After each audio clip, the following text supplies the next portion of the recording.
Ok, donc là j'enregistre chez moi du coup.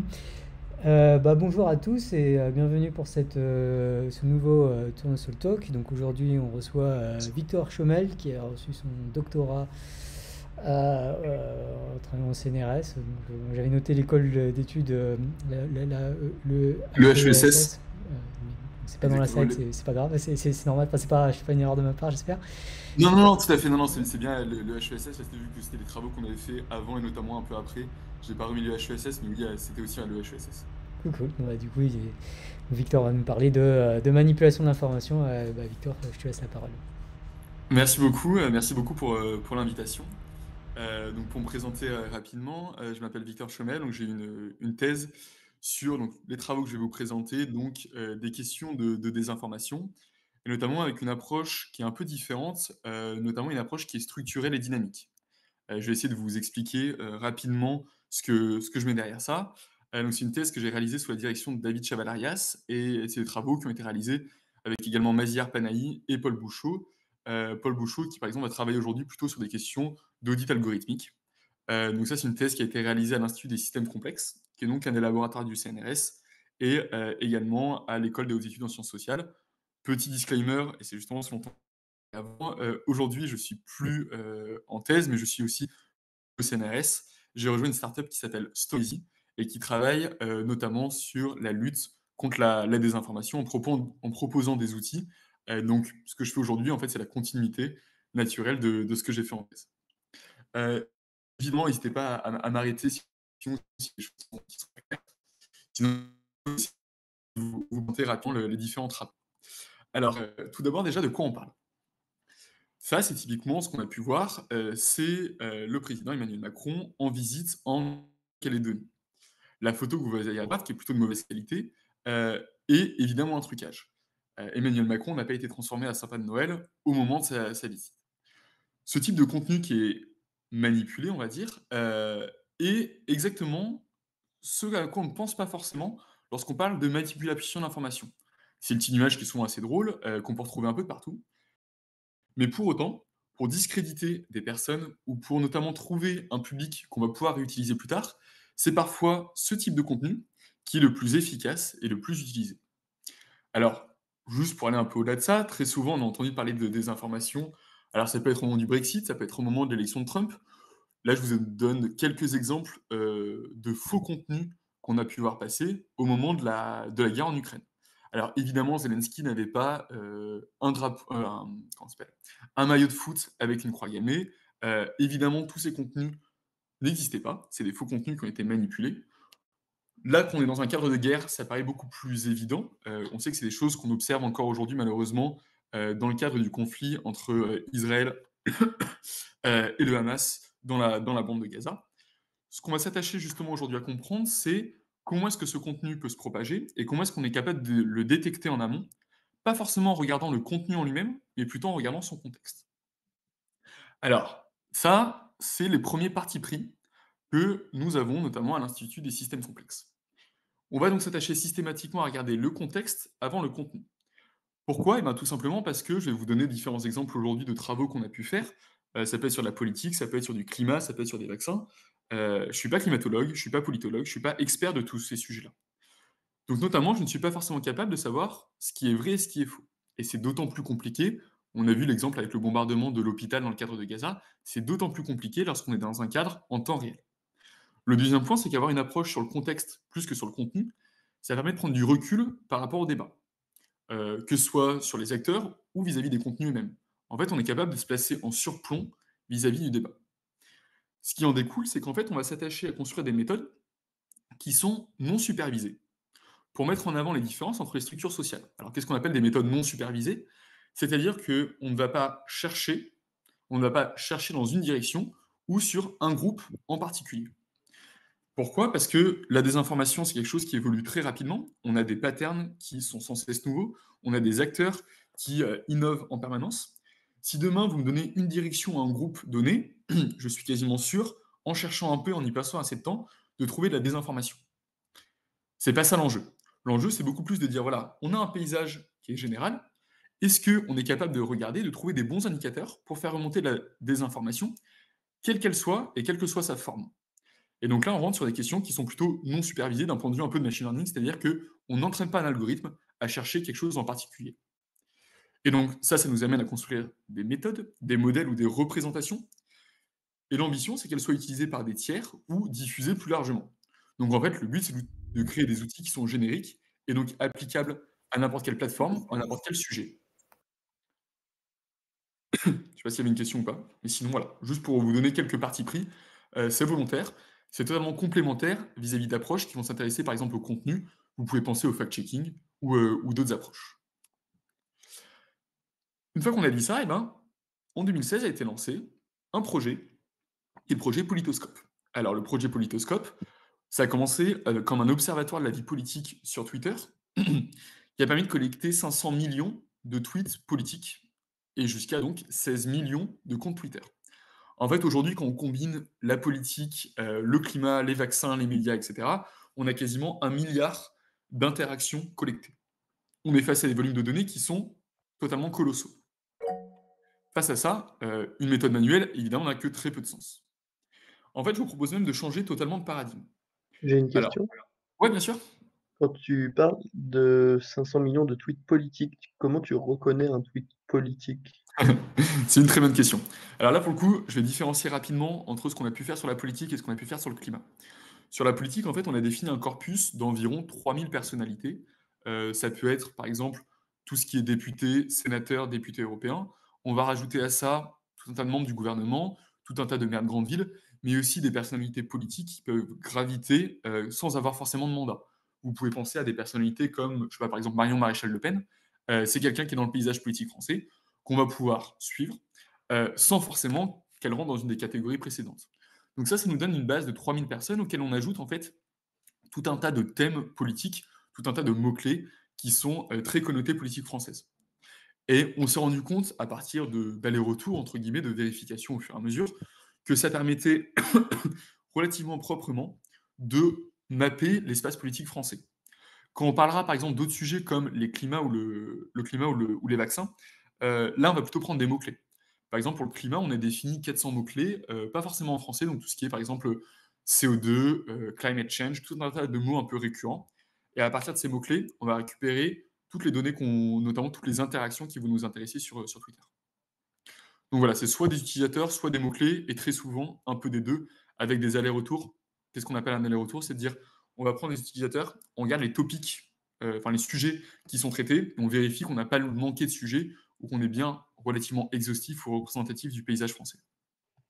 Merci. Et donc ça nous amène à la question de comment est-ce qu'on modélise tout ça et comment est-ce qu'on le représente? En biologie, quand vous devez regarder des interactions, très souvent, vous allez utiliser des microscopes. Pourquoi? Parce que la bonne échelle pour regarder certaines interactions, c'est les interactions entre cellules. Et pour autant, si, alors là, aujourd'hui je suis en visio, mais si vous croisez quelqu'un dans la rue et que vous le reconnaissez, si vous le croisez un mois plus tard, la plupart des cellules de sa peau auront changé, mais vous serez quand même capable de le reconnaître. C'est quelque chose qui probablement ne vous choque pas du tout de dire, bah, en fait, oui, c'est évident parce que même si les cellules en elles-mêmes meurent et se régénèrent, en fait, la structure reste la même. Et bien, ça en va de la même manière pour les réseaux sociaux. Quand vous avez un usage des réseaux sociaux à votre échelle en utilisant, par exemple, Twitter ou Blue Sky ou n'importe quel réseau aujourd'hui, vous avez la même approche qu'un microscope en biologie. C'est-à-dire que vous allez voir des contenus, vous allez voir des personnes, on a l'impression qu'elles changent perpétuellement. Alors qu'en fait, on a des structures sociales qui, elles, sont stables dans le temps. Cette approche qui est vraiment une approche tirée des systèmes complexes, qui se base sur la structure des interactions, en fait, c'est ce qu'on a appelé des macroscopes sociaux, par opposition aux microscopes en biologie. Alors évidemment, ces méthodes-là ont de nombreuses limites. Ça peut poser des questions de représentativité, de biais, mais ça pose aussi la question des objectifs. Alors par exemple, une question qui revient régulièrement, évidemment, on ne peut pas prédire le résultat d'élection présidentielle à partir de Twitter. Pourquoi? Parce que on sait qu'on a un dataset qui est biaisé, qui n'est pas représentatif de l'opinion. Donc cette question de recherche-là, elle ne peut pas être adressée directement. Pour autant, une question qui est assez proche, qui peut être celle de la dynamique de campagne, elle, Twitter, peut être un bon outil. Pourquoi? Parce qu'on ne va pas regarder les communautés en elles-mêmes, les communautés politiques, mais on va regarder plutôt les dynamiques des communautés. Et pour le coup, si vous avez une communauté en ligne qui est capable d'agréger autour d'elle tout un tas d'acteurs, qui est capable d'agréger de plus en plus d'utilisateurs, alors très probablement, elle est dans une bonne dynamique de campagne, au moins en ligne. Donc, il faut toujours être conscient qu'il y a énormément d'analyse et de prendre de la distance vis-à-vis des résultats qu'on a, tout en sachant que c'est quand même quelque chose qui est basé sur des millions et des millions d'interactions, donc qui est relativement stable d'un point de vue mathématique. C'est-à-dire qu'en fait, on est capable de prouver qu'il y a une certaine robustesse au modèle qu'on utilise. Alors, une fois qu'on a dit tout ça, à quoi ressemblent et quels sont les résultats de ces macroscopes sociaux? Eh bien, c'est ceci. Qu'est-ce que vous observez? Là, vous observez le paysage politique français sur Twitter en 2016. 2016, c'est l'ancien monde. Pour information sur cette carte-là, peut-être que certains ont déjà vu de ce type de cartographie, chaque point est un utilisateur Twitter, et 2 utilisateurs Twitter sont reliés s'ils se retweetent. Et avec aussi peu d'informations que ça, on va ensuite rapprocher les utilisateurs qui se retweetent et éloigner ceux qui ne se retweetent pas, et ça va vous permettre de spatialiser ce graphe. Et la spatialisation conduit au résultat que vous voyez. On a juste rajouté par-dessus ça un clustering qui vous donne les 4 communautés que vous avez devant vous. Donc à gauche, vous avez l'extrême gauche. En rose, vous avez la gauche, donc le PS à l'époque. Vous avez la droite, donc les Républicains. Et en marron, en bas à droite, vous avez l'extrême droite. En fait, ce qui est intéressant, c'est que ça correspond à peu près à une représentation, je pense, qu'à l'époque, pas mal de gens avaient en tête. C'est-à-dire un paysage politique unidimensionnel, entre une extrême gauche et une extrême droite. Ce qui est intéressant avec cette approche, c'est que comme on a regardé que le contexte et pas le contenu, à aucun moment, pour placer des labels politiques ou des couleurs, j'ai utilisé l'opinion des gens. J'ai juste su leur positionnement politique à partir des interactions. Donc en fait, le fait de savoir avec qui est-ce que vous parlez donne déjà énormément d'informations. C'est a posteriori que, par exemple, quand on trouvait Marine Le Pen dans une communauté ou quand on trouvait François Hollande dans une communauté, qu'on était capable de dire, ok, cette communauté-là est probablement le RN, c'est probablement le PS ou autre. Alors je vais vous laisser quelques instants pour imaginer à quoi peut ressembler ce type de paysage politique en 2022. À votre avis, comment est-ce que ça a évolué? Comment est-ce que les partis se positionnent? Et notamment, comme on peut s'y attendre, en fait, on a une perte de l'unidimensionnalité, c'est-à-dire qu'on n'a plus un simple axe gauche-droite pour expliquer la vie politique française. Aujourd'hui, donc, ça ressemble à ceci. Alors là, les noms sont un peu plus petits. Ce que vous voyez en haut, en rose, c'est le gouvernement, c'est Emmanuel Macron. Ce que vous voyez en rouge, en bas à gauche, c'est l'extrême gauche. Et ce que vous voyez, je ne sais pas si vous voyez ma souris, mais ce que vous voyez en bleu ici sur la droite, c'est la communauté d'Éric Zemmour. Tout en bas à droite, vous avez la communauté de Marine Le Pen. Donc ce type de paysage politique, c'est des choses, donc là on est en mars 2022, on est à l'aube de l'élection présidentielle et du premier tour de l'élection présidentielle. On peut voir qu'on a un paysage qui a totalement évolué, mais surtout qui est devenu bidimensionnel. C'est-à-dire que vous avez un axe haut-bas entre eux. Alors c'est là où il y a tout un tas d'approches, mais des gens qui seraient plutôt partisans d'une mondialisation et d'une certaine forme de libéralisme versus des personnes qui sont opposées, et toujours un axe gauche-droite entre eux, parce qu'on avait en gros l'ancienne gauche et l'ancienne droite. Vous pouvez voir qu'on retrouve les différents partis, on retrouve Jadot à gauche, on retrouve Hidalgo, et en fait on a une certaine finesse, notamment sur la proximité des personnes. C'est-à-dire que c'est pas un hasard que certaines personnes soient un peu plus proches d'autres. C'est pas un hasard que, notamment par exemple, Le Pen soit marginalisé et que par exemple Marion Maréchal Le Pen soit plutôt proche de Zemmour que de Marine Le Pen. C'est des positionnements politiques qu'on retrouve par ailleurs.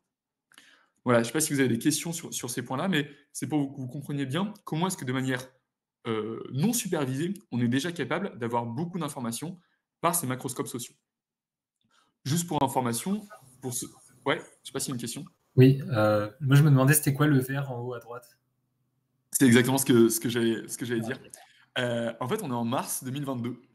Donc on est juste après février 2022. Et je ne sais pas si vous en rappelez, mais 24 février 2022, on a le début de la guerre en Ukraine, malheureusement.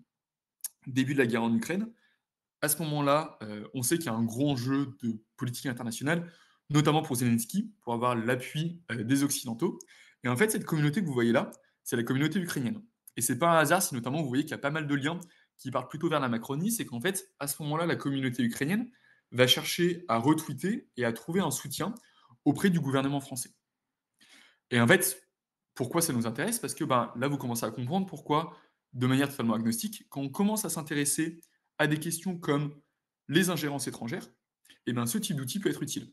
Là, on peut voir que quand il y a une communauté qui ne cherche pas spécialement à cacher le fait qu'elle soit étrangère, et ben, du coup, elle a énormément de mal à s'insérer de manière organique et naturelle dans le paysage politique français.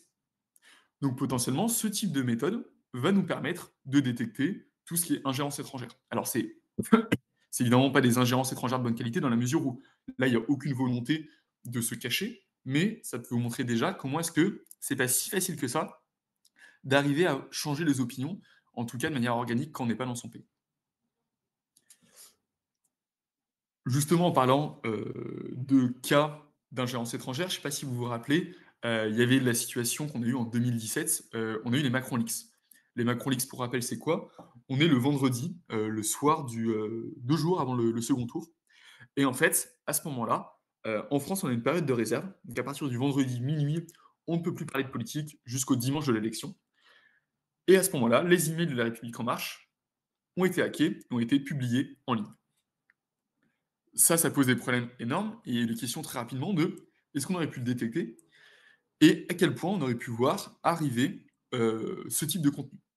Et bien en fait, la réponse aujourd'hui, c'est la partie hack and publish, elle est compliquée à détecter parce qu'on n'est plus sur la partie informationnelle, mais la partie propagation, elle est capable d'être identifiée très rapidement.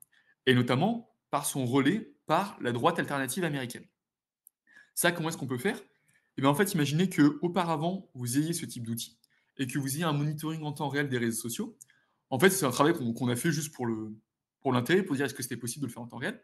Et bien vous regardez vos communautés, et si vous mettez des warnings sur notamment les communautés étrangères qui parlent de la politique française, vous pouvez voir que d'un coup, le vendredi, s'active la communauté de droite alternative. Donc là, c'est ce que je représente ici, notamment pour vous montrer tous les comptes qui ont été suspendus depuis, tous les comptes supprimés ou suspendus de droite alternative, et notamment des personnes comme Jacques Posobiec, qui ont été clés, c'était pas forcément le premier, mais qui ont été clés sur la propagation, qui ont relayé et qui ont essayé de pousser pour changer les résultats de l'élection présidentielle en France. Voilà, c'est des cas concrets de dire, voilà, en fait, les ingérences étrangères, on a tout un tas de représentations, on a eu des exemples dans le passé, et au moins certains exemples, on ne parle pas de lutter contre, mais on aurait été capable au moins de les détecter en temps réel. Ça rejoint une autre analyse qui a été faite de dire pourquoi est-ce que je vous montre et pourquoi est-ce que je vous parle des communautés, alors qu'en fait, le but, c'est quand même de vous parler de désinformation. Et bien en fait, parce que quand on parle d'approche structurelle de la désinformation, c'est justement le fait de lier la propagation de la désinformation avec les communautés politiques.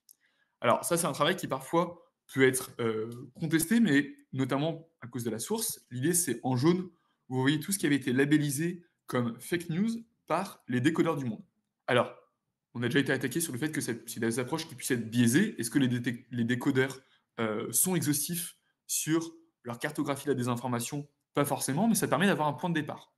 Et en fait, ce que ça montre, c'est que en jaune, vous avez la partie des informations, en vert, vous avez plutôt la partie fact-checking et debunking, et la désinformation, et ça c'est quelque chose qui est le cas dans beaucoup de pays, est partagé principalement par des personnes qui sont en moyenne un peu plus à droite, un peu plus âgées, souvent parfois un peu plus éduquées, un peu plus des hommes, etc. En fait, on se rend compte qu'on a des marqueurs sociologiques de la désinformation. Je ne vais pas forcément rentrer dans le détail parce que c'est plus forcément mon sujet, mais sachez que voilà, moi je vais vous proposer une approche qui est plutôt technique et informatique de la désinformation. Ça mérite d'être complété évidemment par des approches qui sont plutôt psychologiques et qui vont répondre à la question de pourquoi des personnes croient des contenus qui peuvent être faux, et aussi des approches qui sont plus sociologiques, de dire quel est le profil des personnes qui peuvent partager de la désinformation, mais aussi des questions de représentation des réseaux sociaux. Est-ce que, juste un exemple rapide, c'est est-ce que vous êtes sur les réseaux sociaux pour débattre? Est-ce que vous concevez les réseaux sociaux comme une agora? Ou est-ce que vous êtes plutôt sur les réseaux sociaux pour performer votre identité? Et bien dans ces cas-là, la désinformation s'entend de manière totalement différente. Si vous êtes là pour construire des opinions, ben forcément c'est très grave de désinformer.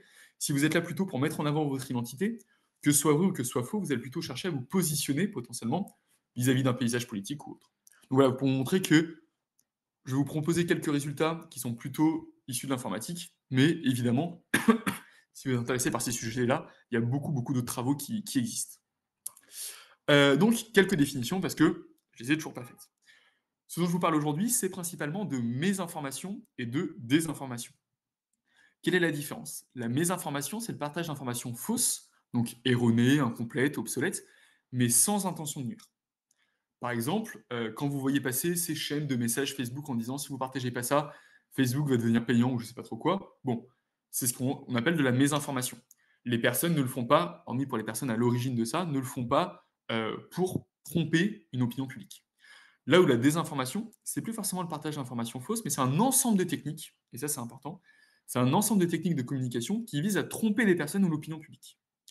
C'est ce qu'on a pu voir notamment avec la campagne d'Éric Zemmour. Il y a eu de l'astroturfing, c'est-à-dire qu'il y a eu de l'amplification inorganique, c'est-à-dire une amplification inauthentique de contenu pendant sa campagne. Je vous donnerai quelques exemples plus tard. Donc, la différence que je fais ici, c'est vraiment l'intentionnalité. Pourquoi? Parce que ça permet de s'extraire de pas mal de problèmes, notamment sur des questions de véracité. Je vous donne un dernier exemple qui est pourquoi est-ce que je n'utilise pas la notion de fake news? La notion de fake news d'un point de vue épistémologique, d'un point de vue académique, est à mon sens pas forcément la plus pertinente. Je prends une définition ici qui est celle de l'IRSEM, qui est de dire c'est des informations qui sont non nécessairement fausses, mais plutôt falsifiées, contrefaites ou forgées. Un premier exemple, c'est si vous pensez au Gorafi, parce que ça parle à peu près à tout le monde, donc le Gorafi, journal satirique, comment est-ce que vous positionnez là-dedans? Et bien en fait, le Gorafi ne vise pas à tromper des personnes. C'est de la satire. Je vous donne un deuxième exemple, et c'est pour ça que pour le coup, vis-à-vis des fake news, c'est peut-être plus compliqué de le placer. Deuxième exemple, les gens qui sont vaccinés meurent 4 fois plus du Covid que les non-vaccinés. Donc ça, c'est le docteur Christian Perron qui a dit ça. En fait, le moment où il dit ça, c'est vrai. Effectivement, les gens qui sont vaccinés meurent 4 fois plus du Covid que les non-vaccinés. Le problème, c'est qu'il dit ça au moment où la campagne vaccinale cible principalement les gens de plus de 70 ans, de plus de 80 ans, et donc on vaccine des personnes qui sont effectivement beaucoup plus à risque. Pour autant, factuellement, cette phrase est fausse. Et cette phrase est vraie. Donc en fait, c'est là où on arrive au problème de c'est des informations qui sont non nécessairement fausses. En fait, en réalité, je me demande s'il n'a pas été même radié par l'ordre des médecins. On sait que c'est des phrases, c'est des citations, c'est des déclarations qui visent à tromper l'opinion publique. Donc ce type de déclaration, pour le coup, rentre totalement dans la définition de la désinformation. Et donc c'est pour ces raisons-là que je vais toujours parler de désinformation ou de mésinformation. Comment est-ce qu'on approche ces questions-là? Parce que vous voyez que je vous ai proposé une définition qui est en fait extrêmement large. Et bien en fait, une des premières approches, c'est de la détecter, la décomposer avec un modèle qui est le modèle ABC. Donc ça a été développé par Camille François à Graphica, qui est donc un modèle qui se décompose en acteurs, en comportements et en contenu. Pourquoi c'est intéressant? Parce que très souvent, quand on parle de désinformation, les gens ont tendance à penser, attendez, là où les algos de recommandation ou les utilisateurs sont en lien avec des faux contenus. Mais en fait, c'est qu'une partie du problème. On a aussi des faux acteurs qui peuvent se structurer ensuite en communauté, comme on vient de le voir. On peut avoir des comportements qui peuvent être inauthentiques, par exemple, qui peuvent se lier à des coordinations inauthentiques. Et enfin, on a des contenus qui peuvent se structurer en narratif. Et en fait, la désinformation ici, on va la comprendre comme, à partir du moment où on a un des points précédents qui est inauthentique, alors on est déjà dans la désinformation. Je vous donnerai quelques exemples plus tard, mais quand vous avez par exemple un faux acteur, il peut avoir un comportement qui est relativement OK avec des vrais contenus. Pour autant, on est déjà dans la désinformation. Donc la désinformation, en fait, elle est tout simplement comprise comme une anomalie, comme une situation pathologique de la propagation d'informations. On a parlé de l'astroturfing, qui est donc l'amplification inauthentique. On peut penser aussi aux campagnes de dénigrement. On peut penser en fait à tout un tas de cas. Une des questions qui peut se poser, par exemple, c'est comment est-ce qu'on se positionne vis-à-vis des campagnes de pub? Est-ce qu'une campagne de pub, c'est de la désinformation? Et bien en fait, la réponse est non. Pourquoi? Parce que une campagne de pub ne se cache pas.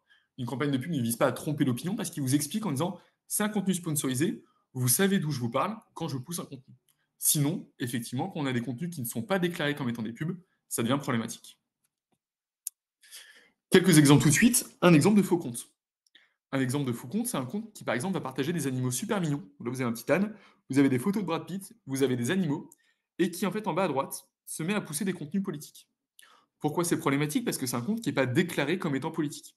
Si demain, Emmanuel Macron, par exemple, se met à partager ce type de contenu, il n'y a pas de souci, parce que vous savez très bien que quand il vous parle, il porte une parole politique.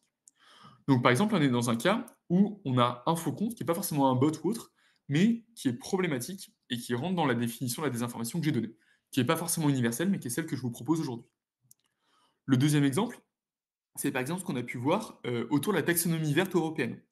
Ça, c'est des gens qui ont publié à de multiples reprises des messages identiques pour critiquer, par exemple, le fait de rajouter le nucléaire dans la taxonomie verte. Ça, c'est un autre exemple de personnes qui vont publier des contenus identiques dans le cadre de la campagne de Zemmour. Ça, c'était ce dont je vous parlais tout à l'heure. Là, on est dans un cas qui n'est pas forcément celui auquel on pense qu'on a de la désinformation. C'est des vraies personnes avec des vrais contenus. Cette citation, c'est une citation d'Éric Zemmour. En soi, elle n'est pas fausse. Il n'y a aucun souci là-dessus. Le problème, c'est pas le contenu. Le problème, c'est pas l'acteur, parce que c'est des personnes. Le problème, c'est qu'en fait, on a 300-400 personnes qui vont se coordonner pour poster le même message au même moment sur Twitter pour atteindre, pardon, pour atteindre les trending topics, donc pour arriver tout en haut des recommandations. Ça pose problème, non pas parce qu'ils partagent des contenus, mais plutôt parce qu'ils postent les contenus de manière répétée. S'ils retweetaient par exemple tous la même personne, ce serait OK. Pourquoi? Parce que dans ces cas-là, vous mettez en avant la source que vous utilisez. Alors que là, imaginez-vous être un utilisateur dans la communauté, comme je vous les ai montré tout à l'heure, et cet utilisateur-là va être submergé par ce type de contenu. On est donc bien dans la désinformation, alors qu'on a des vrais acteurs et des vrais contenus. Dernier point, quelques exemples de faux contenus. L'exemple que je vous ai donné tout à l'heure et des exemples qu'on a pu voir passer, notamment dans le contexte climatique, avec des attaques sur Greta Thunberg. Donc voilà, pour vous montrer comment est-ce qu'on est capable de décomposer de la désinformation et pour montrer qu'il y a différentes approches. La désinformation, comme on l'a dit, est comprise ici comme un fonctionnement pathologique et comme une anomalie. Et donc là, pour le coup, si vous avez un peu des bases en machine learning ou en deep learning, vous comprenez qu'on va assez vite trouver des algos de deep learning sur des graphes qui vont chercher à détecter ces comportements pathologiques et ces anomalies. Je ne vais pas forcément vous les présenter ici, mais s'il y a des questions là-dessus, ensuite, ce sera avec plaisir pour en parler. On a mis en avant des mécanismes de manipulation, d'où me parle ce compte, et notamment la question de la coordination, qui peut être temporelle, sémantique ou structurelle. Il peut y avoir des gens qui veulent se coordonner temporellement, ils disent quelque chose au même moment. Sémantiquement, ils vont dire la même chose, mais aussi structurellement. Structurellement, c'est quoi? Si vous pensez à une campagne de harcèlement, c'est des personnes qui peuvent le faire à des moments différents, sur des sujets différents, mais qui vont viser les mêmes personnes. Et donc c'est pour ça qu'il faut toujours avoir en tête que on a ce modèle ABC, mais que derrière, en fait, ça peut prendre tout un tas de formes, elles-mêmes différentes. Pour illustrer tout ça, je vais vous proposer de l'appliquer au cadre du réchauffement climatique et d'essayer de regarder comment est-ce qu'en France, on a vu une montée des discours climato-sceptiques, alors même qu'il semble qu'en fait, on a un consensus qui est très général, notamment qui est porté par le GIEC, d'un point de vue scientifique. Donc on revient au graphe et on revient à des approches structurelles. Alors, là, ce que vous voyez ici, c'est à nouveau la même chose. Donc on est toujours sur un graphe de retweets.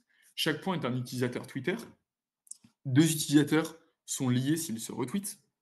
Et là, ce que vous voyez surtout, en fait, c'est une situation dans laquelle on n'a plus de débat. Pourquoi est-ce qu'on n'a plus de débat? En fait, on a quelque chose qui est extrêmement polarisé. À gauche, vous avez des gens qui seraient plutôt pro-climat, c'est-à-dire qui sont convaincus d'une origine humaine de réchauffement climatique. Et en face, vous avez des gens qui sont climato-dénialistes, c'est-à-dire qu'ils ne reconnaissent pas l'existence ou l'origine humaine du réchauffement climatique, ou alors ils ne reconnaissent pas son impact. Pourquoi est-ce que c'est intéressant ce point-là? Parce qu'en fait, on se rend compte qu'on n'a plus aucun échange entre les deux communautés. À titre de comparaison, si je vous donne cet exemple-là, ça c'est le cas sur la vaccination. Si je vous demandais de tracer la limite entre les gens qui sont plutôt pro-vaccin et des gens qui seraient plutôt hésitants vaccinaux, donc des gens qui ne seraient pas convaincus de l'utilité à grande échelle de la vaccination, je pense que vous seriez bien embêtés. Pourtant, on avait quand même plutôt l'idée que le débat sur la vaccination est extrêmement polarisé. Pourquoi ce résultat contre-intuitif? En fait, parce que ce que je vous montre ici, c'est le débat sur la vaccination début 2021. Donc en fait, au moment où on commence à amorcer ce débat-là et où les opinions ne sont pas encore totalement forgées. Et par exemple, pour vous donner une idée, si vous vous intéressez à la France, c'est les 2 communautés qui sont en bas à gauche, en bleu et en rouge. Pourquoi c'est intéressant? Parce que en fait, ce qu'on observe ici, c'est que ces communautés en bleu et en rouge en bas à gauche préfèrent encore parler entre elles alors même qu'elles ne sont pas d'accord, plutôt que de parler anglais avec d'autres personnes. Alors ça, c'est lié quand même au globalement mauvais niveau en anglais des Français, mais ça, c'est aussi très intéressant, parce que c'est-à-dire qu'on arrive face à un débat qui n'est pas encore polarisé, quand on le compare au précédent. Et vous comprenez aussi pourquoi, à ce moment-là, si la communauté, qui est plutôt pro-vaccin, on va dire, commence à taxer de complotisme le reste de la communauté qui est plutôt hésitante vaccinale, vous allez couper le peu de liens qui restent dans le débat. Et vous allez atterrir, dans cette situation-là, à un débat totalement polarisé. Donc notamment quand on entend beaucoup parler de polarisation et de désinformation, et notamment de leurs impacts, il faut avoir en tête que c'est des processus qui n'ont jamais lieu du jour au lendemain. C'est des processus qui peuvent aussi se renverser et s'inverser, Et que c'est pour ça que, notamment selon les situations, les remèdes à apporter, en tout cas les solutions de lutte contre la désinformation, ne seront pas les mêmes. Dans cette situation-là, vous avez plutôt intérêt à vous attaquer aux acteurs pour mettre leurs acteurs face à leurs contradictions, comme on va le voir tout à l'heure, du côté climato-sceptique. Là où dans cette situation-là sur les vaccins, vous avez peut-être plus tendance à, vous avez peut-être plus intérêt, pardon, à vous intéresser au contenu, c'est-à-dire en fait à aller au fond des sujets et pas attaquer les personnes, parce qu'en attaquant les personnes, vous avez plutôt tendance à polariser l'opinion. Pourquoi est-ce que je vous donne cet exemple-là? Parce qu'en fait, on a observé quelque chose qui a pu être un peu contre-intuitif en France dans le domaine de la vaccination. Au moment où on a les débuts des débats sur la vaccination, on a vu une opposition très très large à la vaccination, ou en tout cas à l'obligation vaccinale, pour tout un tas de raisons. Et parmi ça, on avait une sous-partie qui était pour le coup vraiment anti-vax, avec des arguments comme il y a de la 5G dans les vaccins. Donc des discours qui étaient vraiment plutôt très complotistes. Cette partie-là, elle a été mise en distance par les différents partis politiques, parce que, évidemment, personne n'a envie d'être associé avec ce type de discours. Le risque et la conséquence de ça, c'est que cette communauté s'est mise à dériver idéologiquement.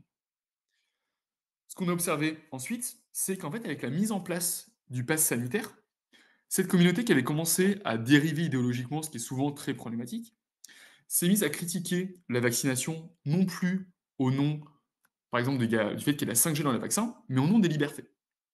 Et donc en fait, elle s'est retrouvée à se remélanger avec des communautés qui étaient moins extrêmes et moins radicales dans les discours, et donc entre guillemets à se déradicaliser, parce qu'elle tenait un discours sur les libertés. Ce mécanisme, par exemple, de déradicalisation d'une communauté complotiste, je pense que ce n'était pas du tout une volonté de la mise en place du pass sanitaire. Pour autant, quand on parle de lutte contre la désinformation, eh ben c'est typiquement ce type de choses qui pourrait être intéressant de dire, bah en fait, on a réussi à recréer du lien, peut-être pas pour les bonnes raisons, mais ça a marché. Et donc, juste pour, à partir de cet exemple-là, on peut se rendre compte que potentiellement, on a des boucles de rétroaction, on a des effets qui sont extrêmement durs à prévoir dans la lutte contre la désinformation.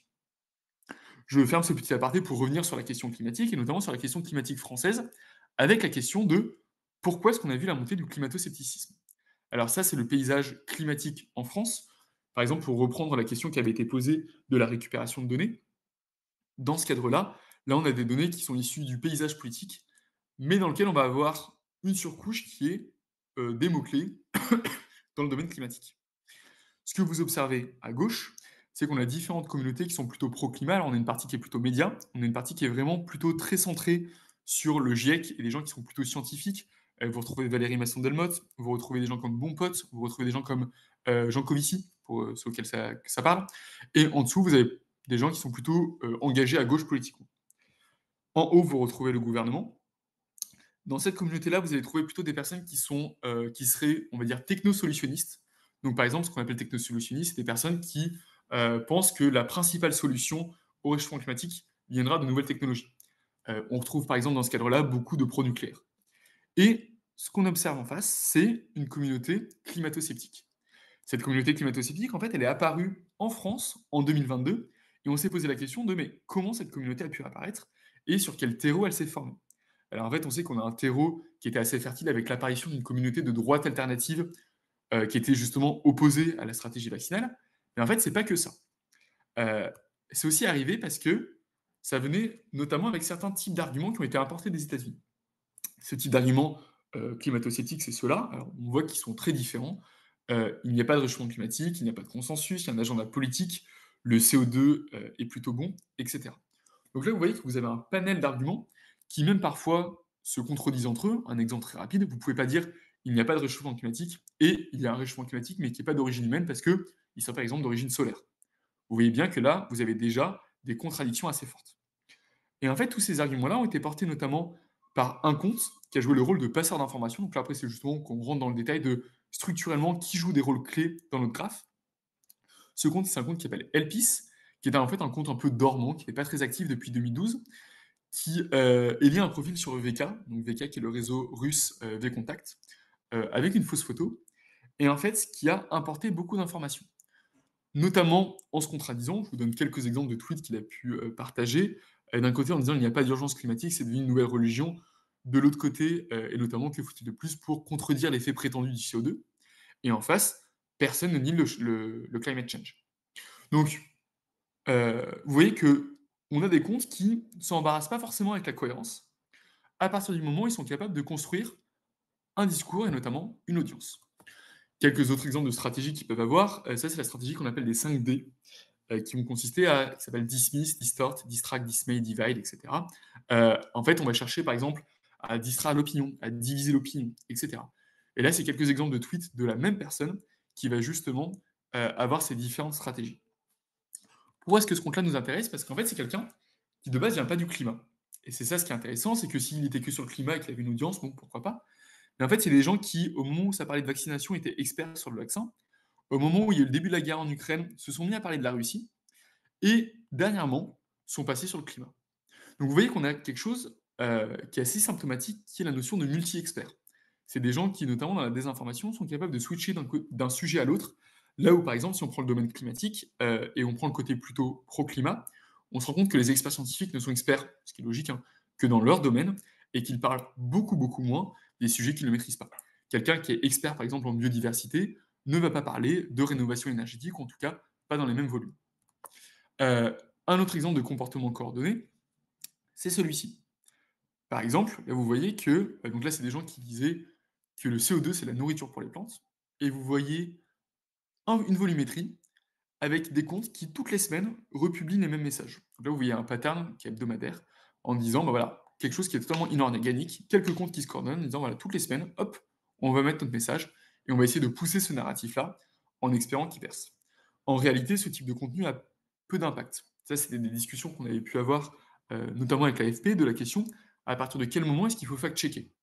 Et bien en fait, la réponse à ça, c'est ne fact-checkez pas quand vous avez beaucoup de volume. C'est pas pertinent.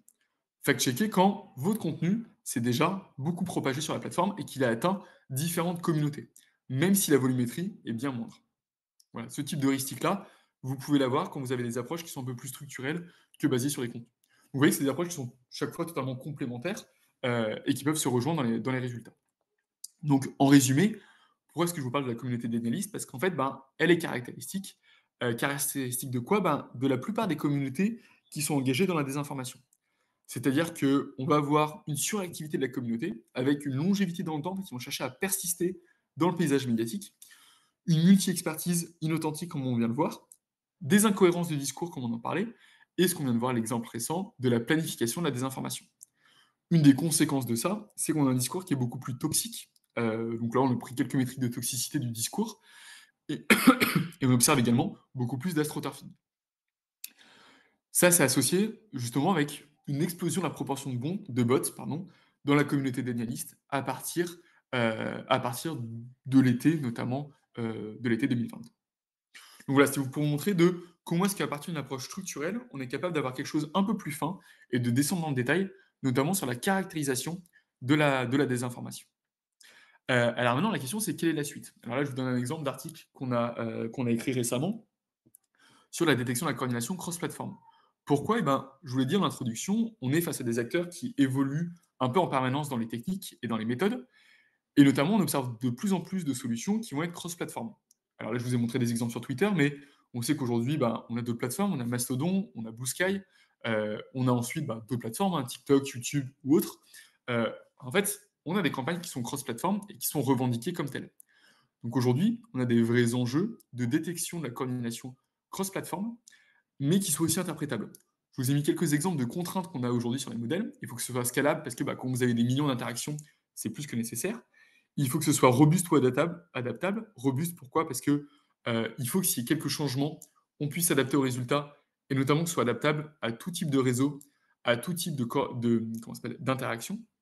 On s'est rendu compte aussi, alors je ne l'ai pas mis ici, mais qu'on avait des campagnes coordonnées qui utilisaient beaucoup, c'est une évidence, des vidéos et des images, donc le multimédia est essentiel, et on le voit récemment avec les deepfakes, qui doit être aussi explicable et temporel.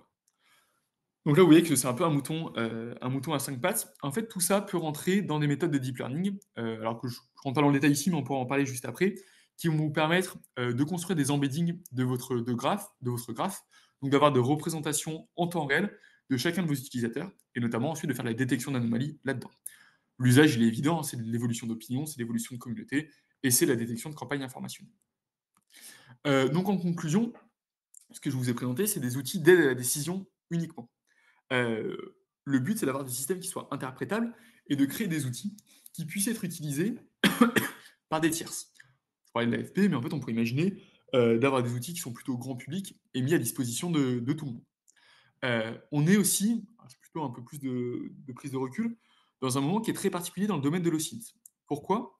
Le parallèle que je fais souvent, c'est vis-à-vis du cyber. J'ai l'impression que l'OSINT, c'est un peu les mêmes problématiques que le cyber il y a 10 ans. C'est-à-dire qu'en fait, on est face à une situation où il y a beaucoup d'acteurs qui ne se parlent pas encore totalement tous entre eux. Il y a encore beaucoup de gens qui font ça relativement en amateur et qui font ça très bien, qui font des travaux qui sont exceptionnels et qui sont parfois meilleurs que certaines organisations. On est dans un moment où toute la puissance publique, qu'elle soit gouvernementale par exemple, s'en rend compte. Et on est dans une situation où le domaine, avec notamment les différentes startups et les différents acteurs, se structure, c'est-à-dire se sédimente. On a une concentration des acteurs. Face à ça, on est aussi dans un moment où on a, c'est une évidence, des nouveaux modèles génératifs. Ça, c'est un impact qui est énorme. Ça renforce notamment une approche basée sur le contexte plutôt que sur le contenu, parce que si vous avez une explosion de la génération de contenu, s'attache uniquement au contenu, c'est problématique. On pourra revenir dessus, mais ça pose des questions notamment de targeting très ciblé. Si on est capable de créer des contenus très ciblés pour une sous-communauté et ensuite de le diffuser là, en fait avec du micro-targeting mais qui est à la disposition de tout le monde, ça va poser plein de questions. Et la question des modèles génératifs pose du coup le fait de, potentiellement sur les questions de désinformation, on est dans les rares moments historiquement où les attaquants ont le dessus sur les défenseurs. Alors ça va évoluer, mais aujourd'hui, dans cette fuite en avant de la détection et de la création, c'est plutôt le créateur qui a l'avantage. Ça pose aussi la question des frameworks. Je vous ai montré quelques-uns. Je vous ai montré le modèle ABC, le modèle avec les 5D.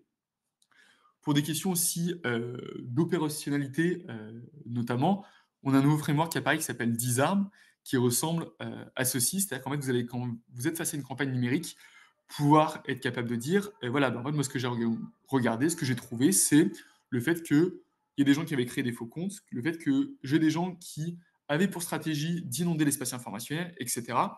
Et ça, c'est des choses qui viennent du cyber. Pourquoi? Ça permet ensuite de regarder, OK, là, par exemple, sur ce paysage informationnel, ça peut être l'Ukraine, ça peut être Israël ou autre, on se rend compte qu'on a un changement de stratégie, on se rend compte qu'on a une montée en puissance, etc., etc. Donc, des choses qui sont pour le coup très opérationnelles. Voilà, merci beaucoup pour l'attention et après, je serai très heureux de répondre si vous avez quelques questions là-dessus. Donc voilà, je n'ai pas du tout parlé des algorithmes de recommandation, mais c'est des sujets qui sont totalement complémentaires si vous voulez les aborder aussi. Merci. Merci Victor, super présentation. Je ne sais pas s'il y a des gens qui ont des questions, sinon on enchaînera avec les miennes. Moi, j'aurais une question. Ouais, avec plaisir. Merci beaucoup, c'est super clair. J'ai jamais réussi à installer l'application, donc j'ai pas pu voir la présentation, j'ai que entendu. Et je suis désolé. Ok. Non, c'est pas ta faute, mais c'était déjà tellement clair que je n'ai pas l'impression d'avoir loupé grand-chose. Donc merci vraiment beaucoup pour cette présentation.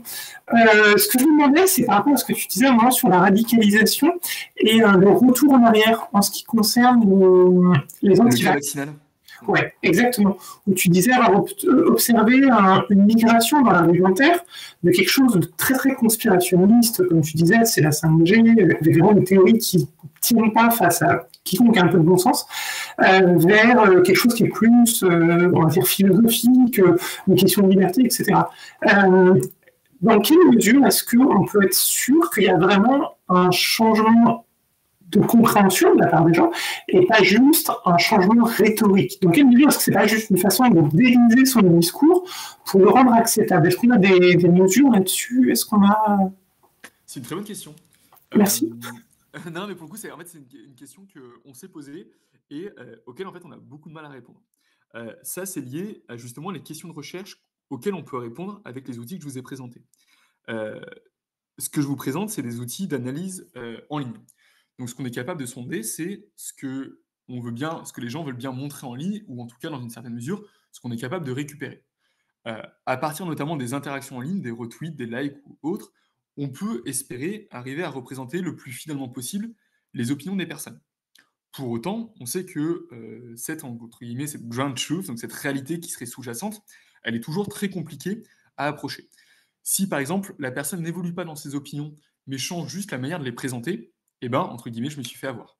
Donc ça, c'est des choses qu'il faut... qu'il faut compléter par des analyses de terrain si on veut vraiment savoir est-ce qu'il y a une évolution de l'opinion. Pour autant, en fait, là, la question qui va se poser, c'est aussi celle de l'agenda setting, de dire, en fait, quels sont les discours publics qui vont exister et notamment rester dans le temps. Je reprends l'exemple de la vaccination. En 2018, le gouvernement a passé le nombre de vaccins obligatoires pour les bébés de 3 à 10. Donc, c'était la première fois qu'on avait une telle augmentation. À ce moment-là, on a une opposition. En fait, l'opposition un peu historique à la vaccination en France, elle vient de deux groupes. On a plutôt une partie qui était portée par Dupont-Aignan, de droite plutôt traditionnelle, plutôt catholique. On avait plutôt une partie qui était de gauche alternative, qui était portée par Michel Rivasi, en France. Et en fait, ce qu'on a vu au moment du Covid, c'est que cette gauche alternative et cette droite alternative se sont retrouvées. Pourquoi est-ce qu'en 2018, on n'a pas eu une telle opposition à la vaccination, ou pourquoi est-ce qu'elle n'a pas duré autant dans le temps? Et bien en fait, probablement parce qu'on n'avait pas les structures à ce moment-là. Donc en fait, peut-être que c'est uniquement pour changer de discours, c'est peut-être uniquement pour avoir un discours qui est peut-être plus policé, enfin, il peut y avoir tout un tas de raisons, mais moi, vu les questions de recherche que je me pose, le fait que ce discours soit plus policé m'intéresse, mais m'intéresse surtout parce qu'il permet comme ça de résister au temps, il permet de se stabiliser dans l'opinion publique. Et en fait, c'est cette partie-là qui, pour le coup, est la plus forte, parce que potentiellement, que les gens y croient ou non, si 6 mois, si 1 an après, on a encore la même communauté qui, quand on parle des vaccins, va pouvoir s'activer, et bien là, dans ce cas-là, vous avez un changement qui est beaucoup plus radical que peut-être que la question de est-ce qu'à ce moment-là, la personne pensait qu'il y avait de la 5G dans les vaccins, ou elle pensait se battre au nom des libertés.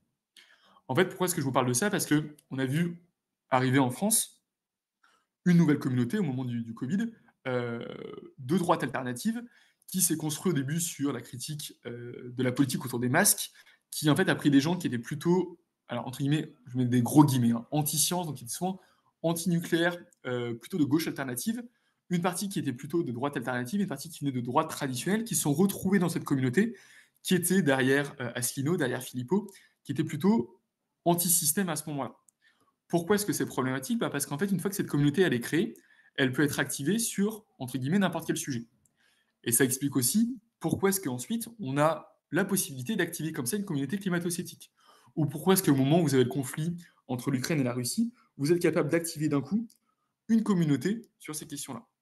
Donc en fait, sur les questions de recherche qu'on se pose, alors je suis tout à fait d'accord, je ne suis pas capable de répondre par exemple à la question de est-ce que les gens performent juste, entre guillemets, une manière de présenter leurs opinions sans avoir un avis qui a changé, ça je ne sais pas.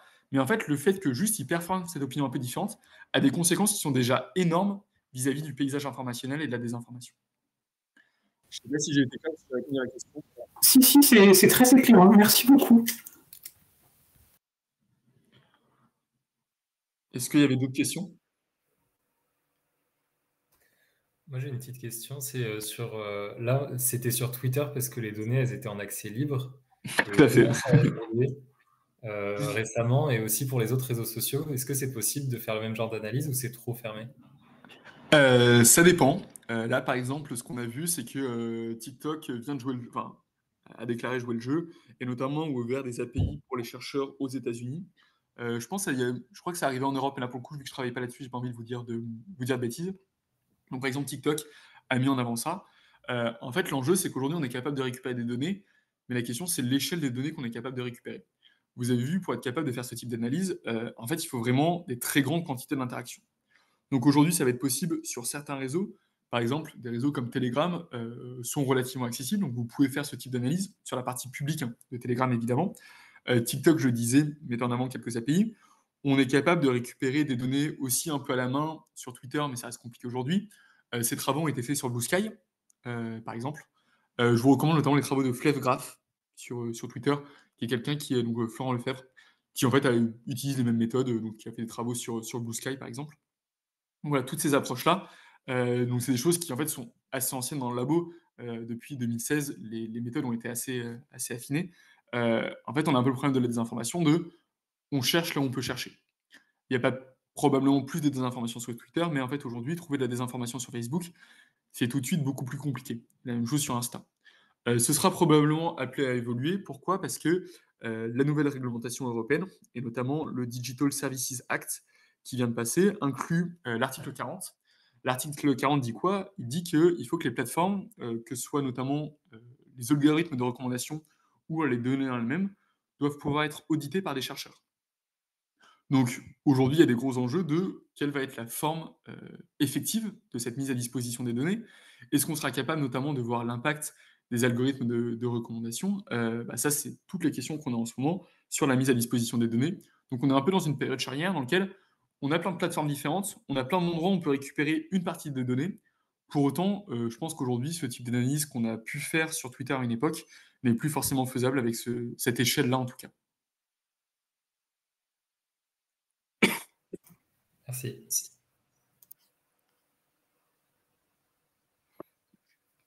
Cool. Moi, j'ai une question sur un truc que tu as déjà quasiment ouvert la porte, c'est sur les liens avec les IA de recommandation. Est-ce que vous avez... Ouais, alors là, pour le coup, donc pour ça, donc, j'ai fait ma thèse, mais il y a quelqu'un qui a repris ces sujets-là, qui s'appelle Paul Bouchot. Il y a un projet qui s'appelle le projet Horus, qui travaille là-dessus, qui a déjà sorti les premiers résultats. Le projet Horus, justement, cherchait à viser à exactement ces questions-là. Comment est-ce qu'on fait quand on n'a pas de données, et notamment quand on n'a pas les bonnes données? C'est-à-dire que là, je vous montre des questions de retweet, des graphes de retweet, des questions de propagation informationnelle. Mais en fait, si on veut trouver la partie recommandation, il faut se dire qu'est-ce qu'aurait pu voir la personne et qu'est-ce qui lui a été effectivement montré sur son fil, même si elle n'a pas interagi avec. En ne travaillant pas chez Twitter, cette information-là, je n'en dispose pas. Donc la solution qui a été trouvée par Paul, c'est de dire on peut faire du crowdsourcing. C'est-à-dire qu'en fait, il a proposé un plugin que tout le monde peut installer sur Twitter ou autre. D'ailleurs, je crois que maintenant, il y a une version aussi pour YouTube qui permet, en fait, donc c'est anonymisé, qui va récupérer ce qui vous est montré et qui va vous permettre de vous dire, de vous faire un petit résumé en disant, à partir de ce que vous suivez, à partir de ce que des personnes dont on aurait pu vous montrer le contenu, quel contenu on vous a effectivement montré. Et ça permet de dire, voilà, en fait, par exemple, si vous prenez un découpage politique, peut-être que les gens que vous suivez sont plutôt à gauche, à droite, plutôt dans telle communauté, mais l'algorithme a préféré vous montrer tel autre contenu. Et ça permet de mettre en avant certains biais des algorithmes. Donc ça, il y a des travaux qui ont été montrés, notamment pour dire, voilà, les algorithmes montrent des contenus qui sont peut-être plus négatifs. On sait qu'on a des biais de négativité. Si vous avez 2 titres en disant attention, le vaccin peut peut-être vous rendre stérile, ou des contenus qui disent le vaccin fonctionne 9 fois sur 10, en fait, vous allez probablement cliquer sur le contenu qui vous explique que le vaccin peut potentiellement vous rendre stérile.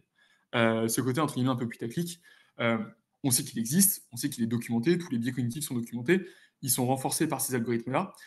Aujourd'hui, la question d'audit algorithmique est au cœur de pas mal de choses. Par exemple, l'Union européenne a créé des centres de recherche pour ça, pour être capable de faire l'interface avec les chercheurs dans les différents labos sur des questions d'accès aux données. Donc là, pour le coup, il y a plein de recherches qui sont faites là-dessus, notamment des choses très bien qui sont faites par Paul sur ces sujets-là, et je vous encourage à aller voir ce qu'il fait. Cool. Alors, une autre question que j'aurais, c'est les liens avec les médias classiques. Est-ce que vous avez déjà étudié, pu étudier Tout à fait. Alors, typiquement, ce type de... je prends les paysages politiques, par exemple, mais ce type de paysage-là, on s'est amusé aussi à les faire avec les médias. Donc, par exemple, juste pour voir ce que ça pouvait donner. Donc, dans ce cas-là, en fait, vous avez une partie des médias qui vont être positionnés plutôt politiquement, mais dans les médias français, vous avez toute une partie, par exemple, vous pouvez penser aux médias sportifs, aux médias qui vont parler de jeux vidéo ou autres, qui sont en fait un peu à côté, qui participent au paysage, mais qui ne sont pas exactement sur les mêmes sujets. Globalement, les médias, très souvent dans ces paysages-là, quand c'est des médias qui sont très grand public, on va dire, très mainstream, vont se retrouver au milieu. Par exemple, l'AFP, si je dis pas de bêtises, est là. Pourquoi? Parce qu'en fait, tout le monde va parler avec l'AFP, ou en tout cas, tout le monde va reprendre l'AFP. Pour ceux à qui ça parle, on a vu émerger sur Twitter tout un tas de médias qui sont uniquement des agrégateurs de contenu.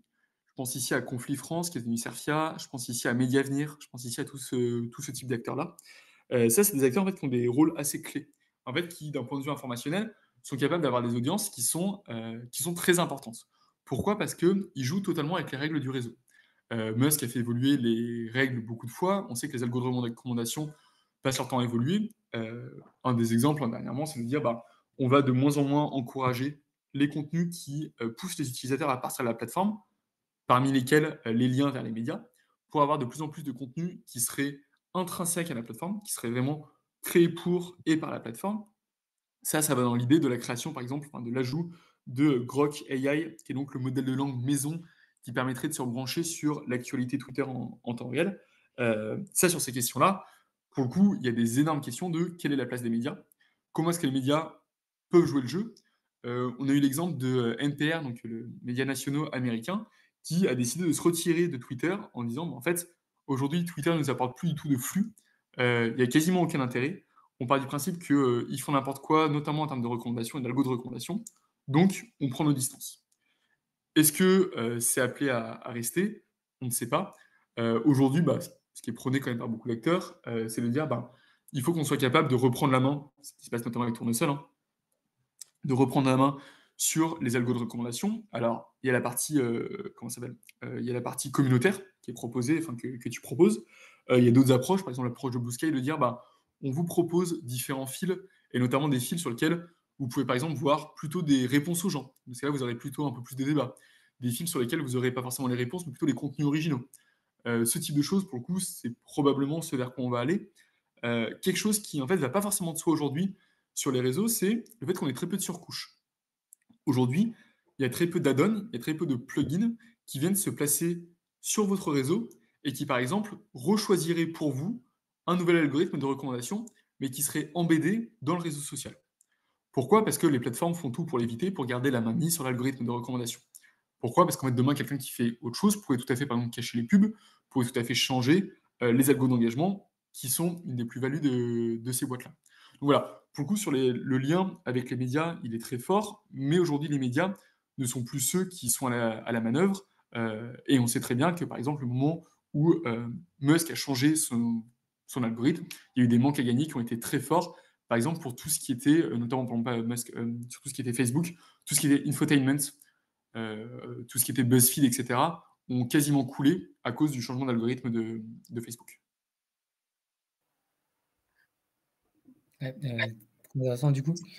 Parce que du coup, une des questions qu'on me pose souvent, c'est à quel point est-ce que par exemple, les tendances font de l'astroturfing sur les réseaux sociaux influencent ce dont parlent les médias. Je ne sais pas si tu connais des Ouais, exemples. alors ça, c'est une très bonne question. En fait, la réponse est ça a été le cas, ça l'est de moins en moins. Pourquoi? Parce que au début, il y avait un peu le côté du voilà, comme dans certaines rédactions, il peut y avoir un peu de bâtonnage de dépêche AFP. Globalement, une solution pour trouver un sujet rapide, c'est de regarder les trending topics et de se dire bon voilà, il y a quelques sujets chauds, on va en parler. Heureusement, ce comportement-là a évolué. Pourquoi? Parce qu'en fait, les journalistes, comme tout le monde, ont appris à avoir un usage qui est un peu différent, pardon, de la plateforme. Donc, voilà, pour le coup, ces choses-là ont un peu évolué. En fait, la question qui est sous-jacente de ça, c'est la question de qu'est-ce qui est dit dans le débat public et du coup de la mise à l'agenda de certains sujets. Ça, c'est des travaux qu'on a pu faire notamment avec Joseph Le Bihan sur les différents niveaux d'agenda setting. Le premier niveau, c'était ce qui a été décrit dans les années 60, de dire, en fait, les médias ne vous disent pas quoi penser, ils ne vous donnent pas une opinion à choisir, mais ils vous disent ce à quoi penser. Et ça a été un des gros enjeux de dire, si par exemple, l'extrême droite est capable d'imposer l'immigration comme thème du débat au moment de la présidentielle, elle ne vous dit pas ce qu'il faut penser sur l'immigration, mais le fait que vous y pensiez, et en fait, c'est déjà une victoire en soi pour eux. Donc ça, c'est le premier niveau. Et probablement, aujourd'hui, un des enjeux de l'astroturfing, c'est ce premier niveau de mise à l'agenda. Le deuxième niveau de mise à l'agenda, c'est vous dire quoi penser. Alors, pas forcément vous le dire directement en disant il faut penser ça, mais plutôt en parler de manière améliorative ou négative.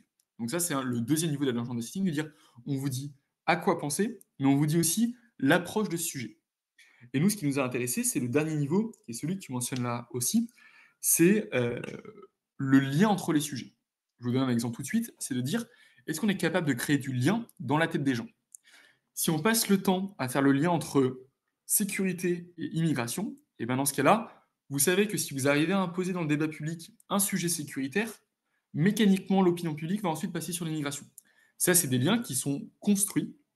Et donc, le fait d'être capable de construire ces liens, alors par de l'astroturfing, par tout un tas de méthodes, ça c'est très compliqué à détecter, en fait, est souvent ce qui a le plus de force. Parce qu'en fait, ensuite, vous êtes capable d'actionner successivement le fait de passer d'un sujet à l'autre. Et donc, nous, ce qu'on a regardé, alors là, on l'a regardé par exemple sur l'islamo-gauchisme, on l'a regardé sur tout un tas de polémiques qui pouvait avoir lieu, c'était de dire dans quelle mesure on peut avoir de la corrélation, ou de la causalité, mais un certain type de causalité, plutôt de la corrélation entre l'émergence de sujets.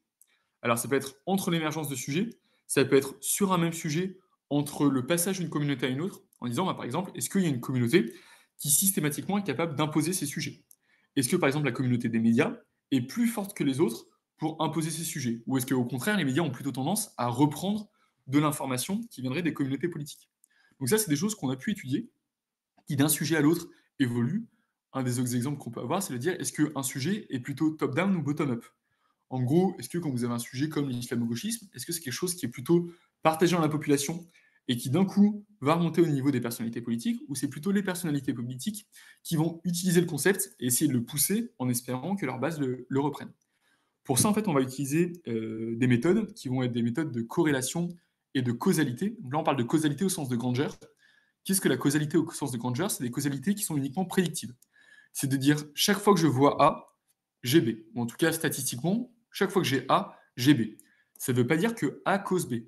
Un des exemples que je peux vous donner, c'est de dire le lien entre la température et l'achat de calculatrices. On peut dire, chaque fois qu'il fait chaud, ensuite les gens achètent des calculatrices. Non, en fait, c'est pas ça. C'est qu'il fait chaud tous les étés, et à la rentrée, les gens ont tendance à acheter des calculettes.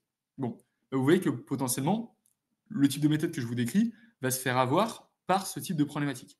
Pour autant, on est capable de sortir, notamment quand on a des grands volumes de données, des tendances sur différents sujets. Donc ouais, c'est des choses qu'on a regardées pour le coup sur à peu près tout le paysage politique, sur les influences qu'on a là-dessus.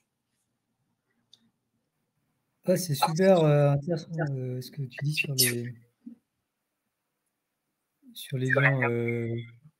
Typiquement, j'aimerais que quand les gens entendent IA, ils pensent à recommandation. Exactement. Voilà, C'est super. si justement le débat public amène l'un puis l'autre en permanence, et potentiellement vous arrivez à créer ce lien-là. Et ce lien-là, dès qu'il devient naturel, en fait, vous avez gagné. Parce que pour le coup, vous ne dites même plus ce à quoi ils font penser ou la manière dont il faut penser, mais vous créez un pattern qui sera repris génériquement. Par contre, la question de la création de celui-ci, ou la question de la détection de celui-ci, elle est loin d'être évidente. Et là, pour le coup, il y a encore beaucoup de travaux de recherche. Et pour le coup, s'il y avait des acteurs qui étaient capables de le faire, d'un point de vue marketing ou autre, voilà, c'est probablement déjà millionnaire. Ouais, alors, c'est cool. C'est vrai, j'avais une autre remarque sur la manière dont tu définis la désinformation comme étant une pathologie dans la diffusion d'informations. Ça fait penser à... en gros, c'est une analogie médicale, quoi. Oui. Je trouve qu'elle est assez puissante, quoi. Il y a moyen de la pousser plus loin, quoi. Alors, de se dire, ouais, tout à fait. Alors, c'est une bonne remarque parce que c'est quelque chose notamment où des fois je suis un peu plus critique. Souvent, je parle de cas pathologiques parce que c'est un peu le cas, j'utilise soit pathologique, soit inorganique, en disant c'est le cas qui est non naturel en fait. Alors, comme s'il y avait une évolution naturelle, c'est pas évident, mais c'est représentatif. Juste la limite que je placerai sur le parallèle avec le cas notamment qui serait médical, c'est l'infodémie. On a souvent la question de quelle est la bonne manière de parler de la désinformation. Et très souvent, notamment au moment du Covid, par exemple, Antonio Guterres, le secrétaire général des Nations Unies, avait parlé d'infodémie, en disant on est face à une pandémie de désinformation. C'est quelque chose que je préfère éviter, cette métaphore-là. Pourquoi? Parce que, en fait, quand vous avez une pandémie, on nous a dit quoi? On nous a dit il faut rester chez nous, et quand il y a quelqu'un qui est infecté, le premier réflexe, c'est surtout de prendre ses distances. Et pour le coup, on a pu le voir, quand on est dans un cas de désinformation, la prise de distance est souvent l'une des pires choses à faire. Si quand il y a quelqu'un avec lequel vous n'êtes pas d'accord, vous refusez de débattre et vous prenez totalement vos distances, et mécaniquement, ça ne peut qu'empirer. Donc pour le coup, la métaphore peut être utile, mais sur ce cas-là, je préfère prendre mes distances. L'exemple, pour le coup, si on veut un peu plus vulgarisation, si on veut parler de désinformation, je préfère parler de pollution. Pourquoi? Parce qu'en fait, la désinformation, c'est tout simplement une externalité négative du modèle économique et du modèle de plateforme qu'on a aujourd'hui. Et par exemple, dans le modèle économique à côté, on a un système capitalistique. Ça choque personne que quand on produit une voiture ou quand on doit se déplacer, ça produit de la pollution. C'est normal, ça fait partie du système, c'est une externalité négative. Et en fait, de la même manière, d'un point de vue informationnel, on a un capitalisme numérique et ça fait partie du système, le fait d'avoir une pollution informationnelle qui pose question. Est-ce qu'il faut lutter contre? Évidemment. Est-ce qu'il faut réguler ça comme on régule la lutte dans le cadre du réchauffement climatique, évidemment, mais pour autant, est-ce qu'on peut s'attendre à ce qu'on puisse faire disparaître toute cette pollution comme on ferait disparaître le reste de la pollution? La réponse est non. En fait, on va toujours continuer à polluer et ça fera partie du paysage. Il faut juste que les gens s'y habituent et qu'on fasse tout ce qui est en notre pouvoir pour lutter contre pour autant. Ouais, merci, ça clarifie pas mal de choses, c'est pas mal. Parce que justement, j'allais dire que sur si on garde l'analogie médicale, il y a un peu le problème de définir les normes. Donc, qu'est-ce qu'un Exactement. patient malade, qu'est-ce qu'un patient qui n'est pas malade, et est-ce que voilà, si en Chine, il y a une certaine norme de censure, est-ce que ça devient l'état normal et il n'y a plus Tout besoin à de fait. soigner? Alors, du coup, c'est un autre cas qui est drôle, juste pour info, sur la question des limites de la définition de la désinformation comme anormalité ou comme anomalie. Quand vous avez un réseau, notamment on a vu ça dans les cadres des réseaux sur tout ce qui est crypto, pardon. Tout ce qui est crypto, en fait, vous êtes dans le domaine dans lequel il y a tellement de bots que si vous détectez les anomalies, vous risquez de trouver les humains.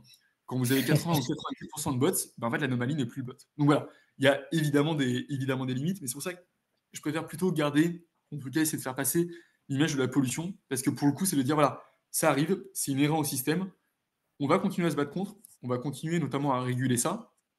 Il faut qu'il y ait, par contre, face à ça, une approche qui n'est pas uniquement individuelle, mais qui est une approche systémique, tout comme dans le cadre de la lutte contre le réchauffement climatique. Je pense que parler d'externalité négative, c'est beaucoup plus général et beaucoup plus pertinent. Oui, Dans tout à ce fait. sens. Mais du coup, en termes d'externalité négative, les publicités deviennent de la pollution informationnelle. Alors, pour le coup, enfin, après, on revient plutôt sur des questions de modèle économique. Tout ce que je vous dis, donc voilà, j'ai fait ma thèse avec David Chavalarias, il y a toute une partie que vous pouvez retrouver dans son livre qui s'appelle Toxic Data, et notamment sur des questions de modèle économique. Et on a beaucoup parlé, par exemple, de capitalisme, d'économie de l'attention. L'économie de l'attention, c'est quoi? C'est de dire, bah voilà, la valeur rare sur le réseau, c'est votre attention. C'est vraiment la citation du PDG de TF1 en disant « Je vends du temps de cerveau disponible ».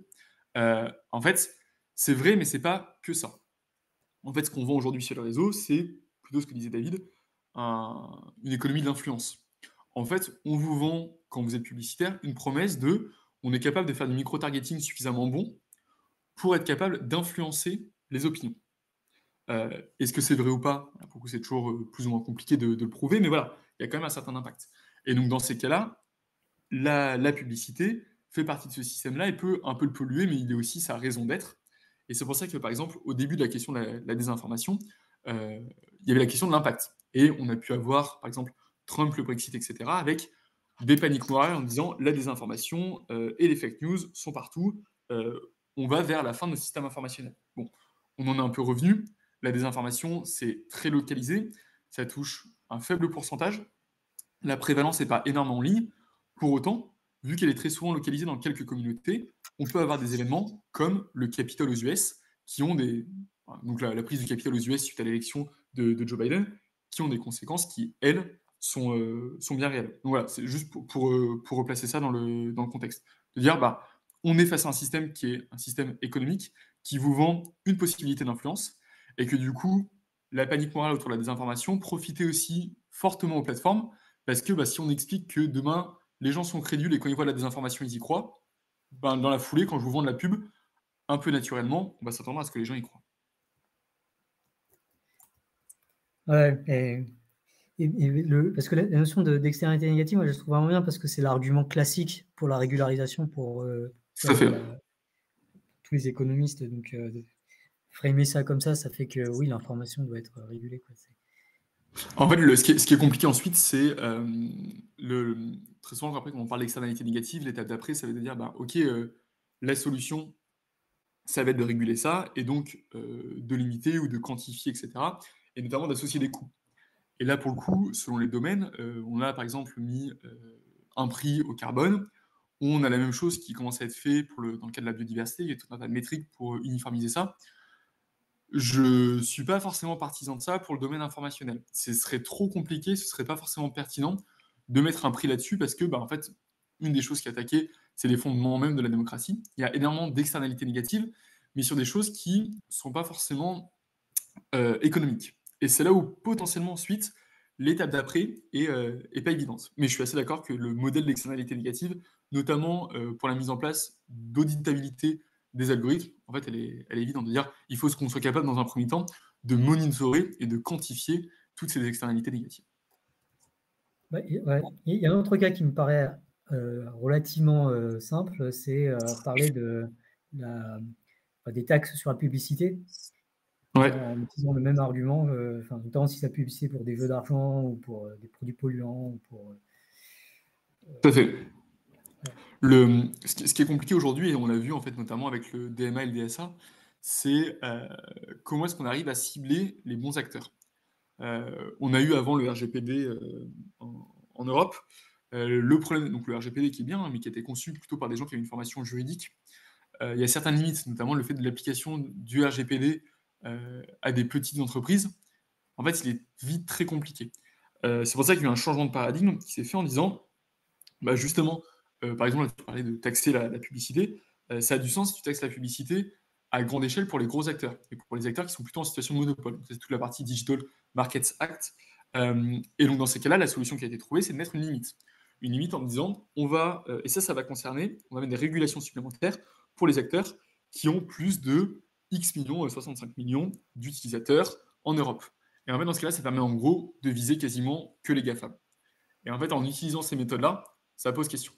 Justement, c'est des questions qui se posent ailleurs, de dire est-ce qu'on doit réguler différemment justement ce qui devient systémique. On l'a en ce moment sur le débat sur les modèles, les foundation models, les modèles de fondation. Le modèle de fondation, c'est quoi? C'est juste de dire, quand vous avez GPT-3, GPT-4, etc., vous avez des modèles qui sont énormes. Est-ce qu'il ne faudrait pas se poser la question d'un point de vue régulateur de réguler différemment ces modèles de fondation sur lesquels ensuite des tonnes de modèles vont être construites et à terme, potentiellement, des pans entiers de l'économie seront construits, différemment de tous les modèles fine-tunés utilisés ensuite. Et ben, ces questions-là de différenciation, d'un point de vue du droit, elles posent toujours beaucoup de questions. Parce que on ne peut pas forcément discriminer a priori ce qui est un modèle de fondation, et on ne peut pas forcément discriminer a priori certains acteurs plutôt que d'autres. Voilà, ça pour le coup, c'est des questions qui sont un peu dans l'air du temps, et les approches, pour l'instant, sont multiples.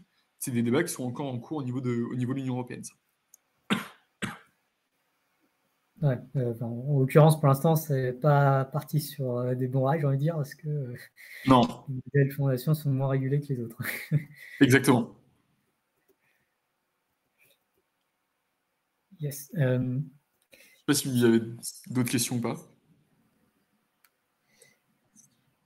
Moi, j'ai une question un peu plus du coup sur ton travail, là, toute la partie visualisation de données et de liens. Il y a à quel point ça peut être manipulé, critiqué dans par exemple, les couleurs choisies, je sais pas s'il y a d'autres facteurs qui Tout à fait.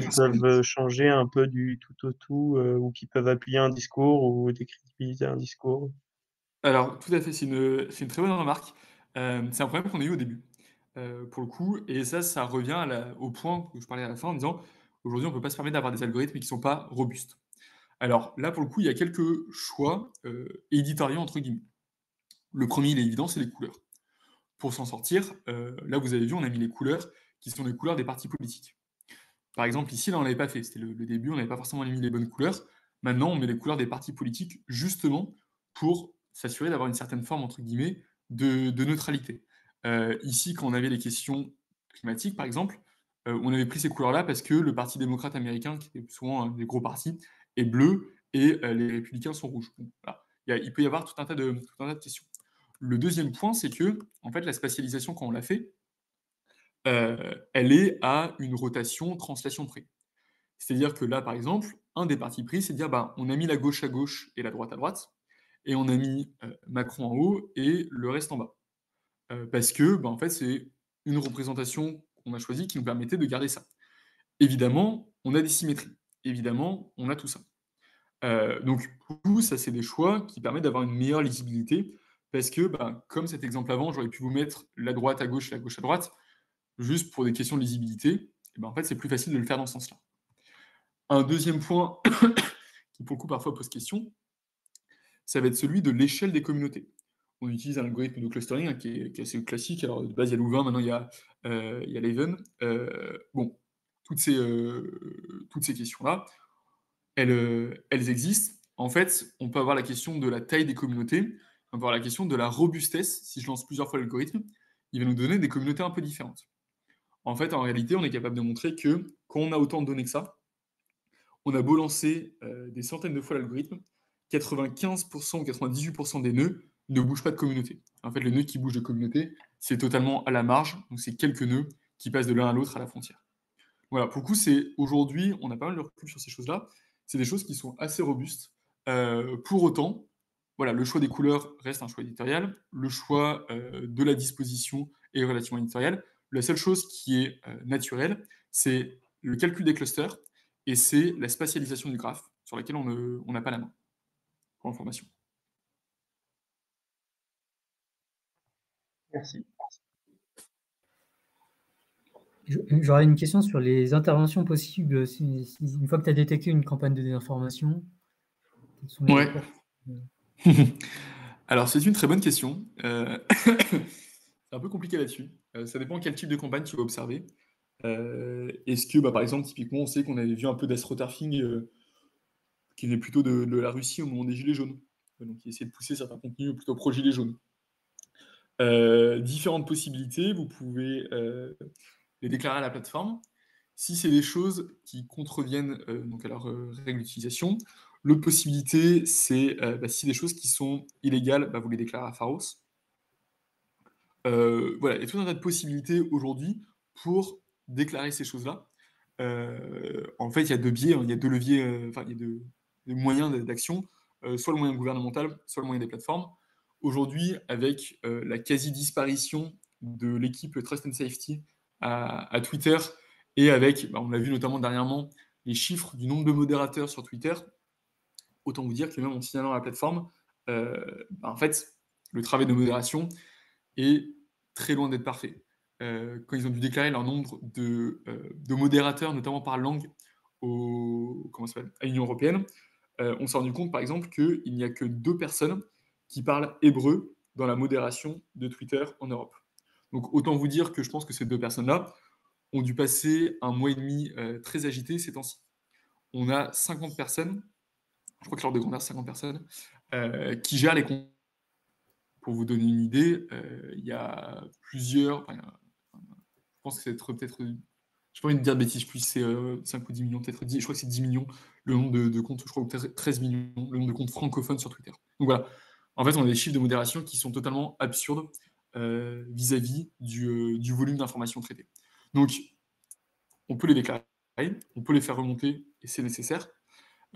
Pour autant, la question de l'actionnabilité et de la réponse à ça en face, pour l'instant, aujourd'hui, elle est encore un peu trop faible, au moins sur Twitter. Sur d'autres réseaux comme Facebook ou autres, il y aura plus de réactivité.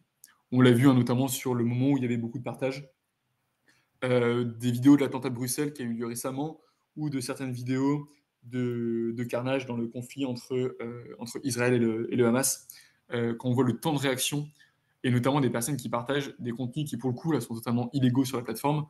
Voilà, on a quelque chose qui, en face, est plus que problématique, pour ne pas dire plus.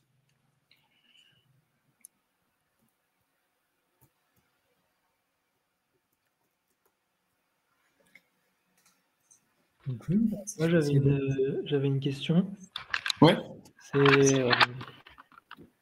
C'est potentiellement un peu débile. C'est quand tu as parlé du profil Twitter russe, là, vers la fin.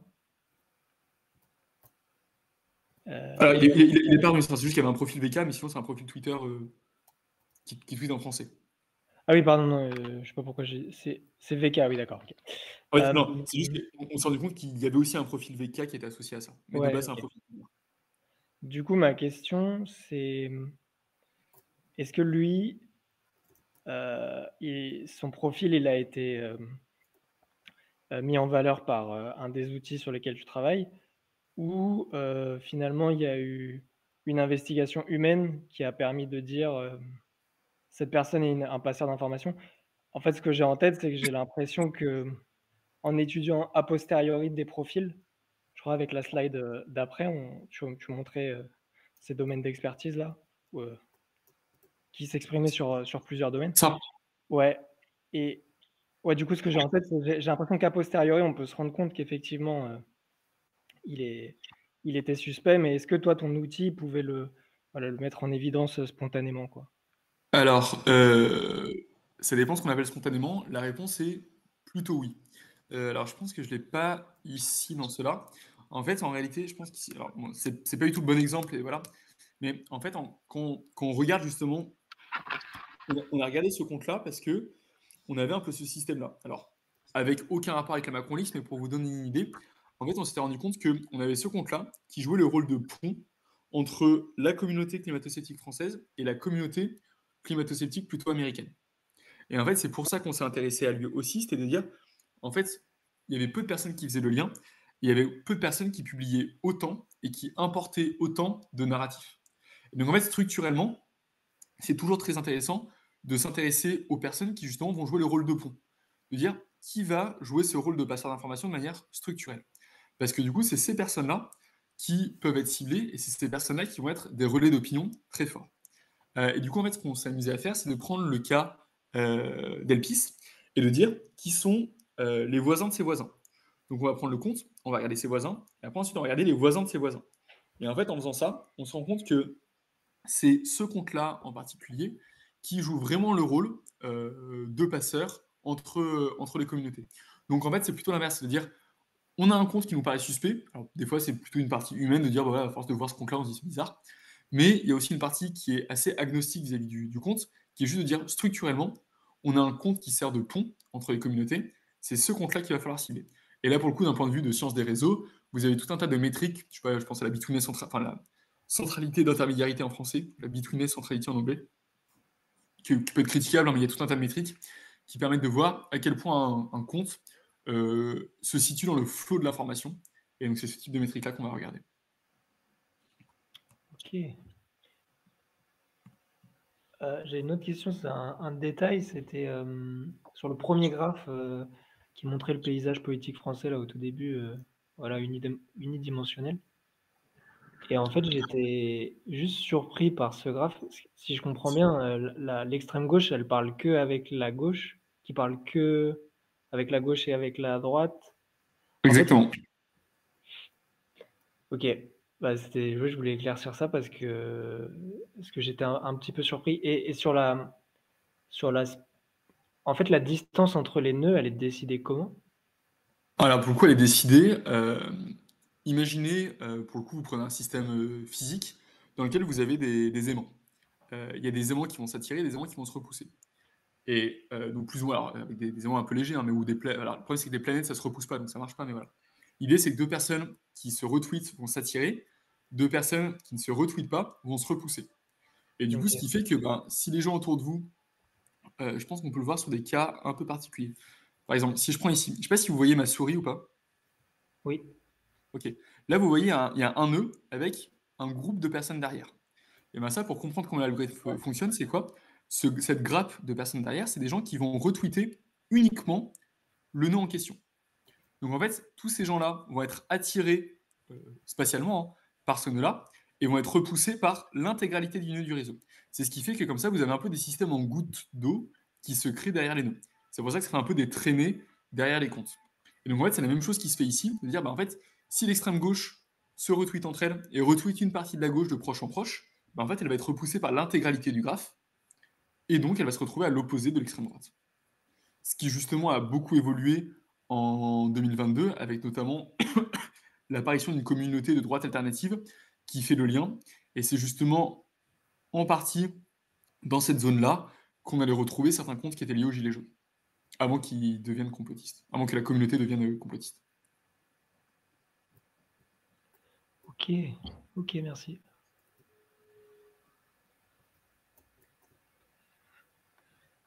J'aurais une autre question. Si hypothétiquement tu étais auditionné pour savoir quelles sont les meilleures mesures pour lutter contre la désinformation, tu mettrais quoi? Alors, il y a beaucoup de choses différentes. Je pense que la première d'entre elles, mais là pour le coup c'est vraiment au niveau européen et je pense que c'est une bonne chose, c'est évidemment l'accès aux données. c'est l'accès aux données en disant il faut qu'il y ait, voilà, je vous présente des travaux, mais c'est des travaux qui ont été possibles uniquement parce qu'on avait accès à un grand volume de données. Donc ça, c'est pour le coup une condition qui est nécessaire. Ce sera évidemment pas suffisant, mais c'est nécessaire. Le deuxième point, c'est de dire il faut qu'on arrive à rassembler, si on va avoir si c'est ce qui est fait en ce moment, pour le coup, avec, en partie en tout cas, avec les états généraux de l'information. Si on veut lutter contre la désinformation, il faut qu'on arrive à rassembler autour de la table tout un tas d'acteurs. Moi, je vous propose des méthodes qui sont numériques. Quelqu'un qui va venir de la psychologie va vous proposer totalement d'autres méthodes. Des gens qui sont journalistes vont vous parler de fact-checking. Et des gens qui sont en sociologie vont vous parler plutôt des profils. En fait, on a besoin de toutes ces approches-là. Donc pour le coup, il faut qu'on ait des entités et des acteurs qui soient capables de parler entre eux, sachant qu'a priori, c'est des personnes qui ne parlent profondément pas la même langue. Donc c'est l'idée de dire, il faut avoir un accès aux données, il faut avoir une mise en commun, et notamment de plateformes communes. Aujourd'hui, on manque d'outils de plateformes communes. Ça, ce que je vous propose, c'est des choses qu'on a développées, mais c'est développé par nous dans un labo. En fait, il faudrait que ce soit des choses qui soient, alors on essaie de les diffuser au maximum, hein, mais qui soient grand public, qui soient portées ensuite par, après au choix, des startups d'étoiles, enfin, par tout un tas d'acteurs pour une diffusion qui est beaucoup plus large. Et le dernier point, c'est évidemment, si on a des baguettes magiques, toute une partie d'éducation aux médias, d'éducation aux médias au niveau des élèves, d'éducation aux médias au niveau des profs, mais aussi d'éducation aux méthodes numériques. On sait qu'aujourd'hui, les gens qui partagent le plus de fausses informations, c'est des gens qui sont principalement un peu plus âgés. Pourquoi ? Parce qu'en fait, les pratiques évoluent très rapidement, et aujourd'hui, les personnes un peu plus âgées n'ont aucune mise à distance vis-à-vis de ça. L'autre point, c'est de dire il faut qu'on soit capable, sur certaines plateformes, je pense ici à TikTok, de mettre des garde-fous. Il faut qu'on soit capable de regarder à la fois les algos de recommandation pour savoir ce qui est poussé, mais aussi d'avoir un regard sur la réception de certains messages, notamment quand en fait, on a 10, 11, 12 ou 13 ans et qu'on est exposé à des contenus qui peuvent être parfois même assez trash ou à des contenus qui sont politiques. Donc pour le coup, en quelques mots, je dirais accès aux données, éducation aux médias et pluridisciplinaire sur les réponses à apporter. Cool. J'ai une suggestion à te poser, tu me dis ce que tu en penses. Alors moi j'ai l'impression qu'il y a un des trucs qui aiderait vraiment, ça serait la présomption de non-recommandabilité, la présomption de non-recommandabilité, ou plus généralement tout ce qui pourrait freiner la diffusion rapide de messages J'aime beaucoup. pas certifiés, quoi, ou peu certifiés. Tout à fait. Alors, je n'avais jamais entendu le concept, mais en tout cas, j'adhère évidemment. Je pense qu'un système, alors même si aujourd'hui, pour l'instant, il ne fonctionne pas, j'ai beaucoup d'espoir dans les systèmes communautaires. Donc c'est pour ça que voilà, forcément Tournesol me parle. Dans une certaine mesure, même si c'est pas encore efficace aujourd'hui, toutes les questions de community notes qui ont été mises en place sur Twitter peuvent à terme fonctionner. On sait que sur certains cas, ça a permis déjà de corriger. On voit qu'aussi il y a des limites qui rentrent un peu en contradiction avec le modèle économique. Quand vous avez des publicités et qu'en fait les publicités se font retoquer en disant, avec des community notes, en disant attention, cette publicité, c'est que du dropshipping, on se rend compte que là, on a des outils qui interviennent et qui vont à l'encontre totale du modèle économique de la plateforme. Donc pareil, demain, si vous avez des contenus politiques qui sont poussés de manière sponsorisée et que vous avez des gens qui les commentent pour les remettre dans leur contexte, et bien potentiellement, ça pose question d'un point de vue économique pour la plateforme.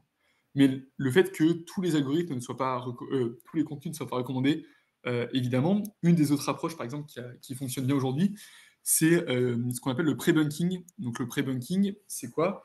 C'est le fait de faire appel à la rationalité avant de partager des contenus. Comment est-ce qu'on fait ça ? Un exemple simple, c'est de dire, on vous pose une question qui s'appelle à votre rationalité. Si vous doublez quelqu'un dans une course, et si vous doublez quelqu'un qui est deuxième, quelle est votre position dans la course ? Intuitivement, on pourrait répondre premier, parce que si on double deuxième, on devient premier. En fait, non. Si on double deuxième, on devient deuxième. Ce côté-là, en fait, de jouer un peu sur le côté système 1, système 2, on s'est rendu compte dans la lutte contre la désinformation, ça marche très bien. Parce que ça permet de rappeler à la personne, de manière assez élégante et intuitive, de dire attention, votre cerveau et vous-même peut être trompé, vous pouvez être abusé alors que vous pensez être en toute bonne foi. Dans ce cas-là, potentiellement, faites attention quand vous partagez certains types de contenus. Et ce côté un peu de pre-bunking, donc d'inoculation, certaines formes de protection contre la désinformation, c'est ce qui est porté. Je sais qu'il y a des initiatives qui sont portées par Google, dans ce sens-là.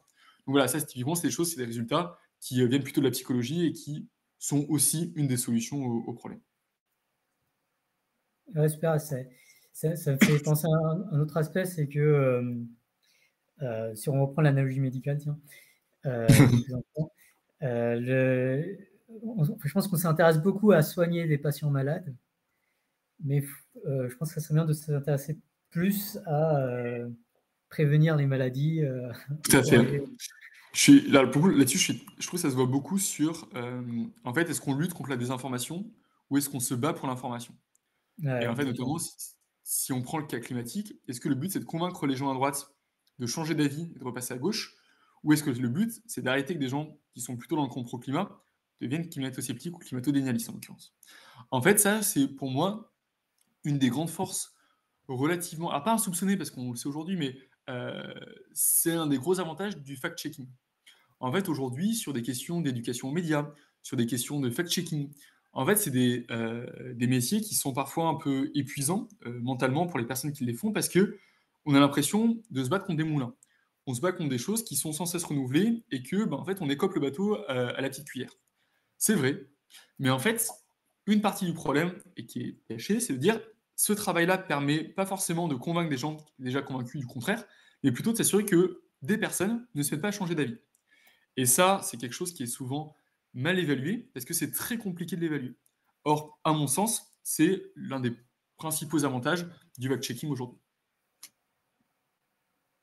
Ouais, mais du coup, si on parle de vraiment prévenir un peu plus, parce que souvent, mon contentieux parfois avec le fact-checking, c'est que ça va beaucoup corriger des choses et on pourrait vouloir améliorer l'esprit critique, par exemple, et mettre en avant plutôt du pre-bunking, comme tu l'as dit, voire plus généralement des contenus d'intérêt public, ce qui est un peu plus la Tout à fait. seul. Là-dessus, je suis assez d'accord. C'est pour ça que notamment, donc, il y a beaucoup de gens qui sont critiques, notamment sur l'impact de la désinformation, pour ces raisons-là aussi. En disant, on met un effort, alors un effort humain, un effort financier, etc., dans la lutte contre la désinformation, là où en fait, c'est parce que c'est satisfaisant, parce que tout le monde a raison, là où en fait, cet argent-là, est-ce qu'il ne serait pas mieux utilisé dans la lutte pour l'information pour l'information et pour la bonne information. Donc, la recommandation, exactement ce que tu fais, ce que vous faites à Tournesol, de contenu de qualité, la recommandation par exemple, de personnes, de scientifiques qui pourraient être peut-être plus mises en avant, la recommandation de tout un tas de choses. Ça, c'est un débat qui est, à mon sens, pas tout à fait terminé, qui n'est pas clos. Les deux approches coexistent. Le problème, c'est qu'en fait, ce débat n'est pas clos parce qu'on manque d'indicateurs très précis pour être capable de cartographier et l'un et l'autre. On a des résultats qui peuvent exister en laboratoire, mais en fait, nous, ce qu'on se rend compte, c'est que potentiellement, il y a des différences énormes entre les expériences de psychologie où on va répondre à des questionnaires et en fait, la réalité du terrain, notamment sur les réseaux sociaux, avec un matraquage qui peut être très fort, avec des questions d'identité qui préexistent et qui perdureront ensuite.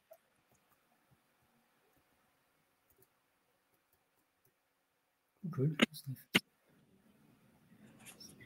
Ça fait pas mal de questions déjà. Je ne sais pas s'il y en a d'autres.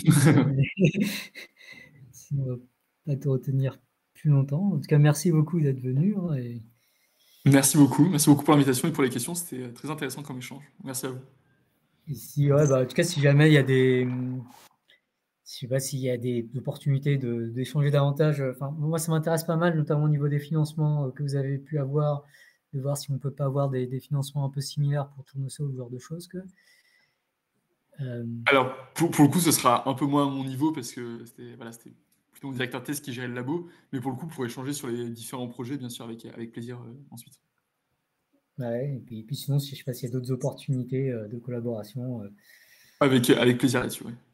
Ouais, je pense que notamment sur des questions d'approche de la recommandation et des graphes de recommandation que vous pouvez avoir de votre côté, je pense qu'il y a plein de bonnes choses à faire.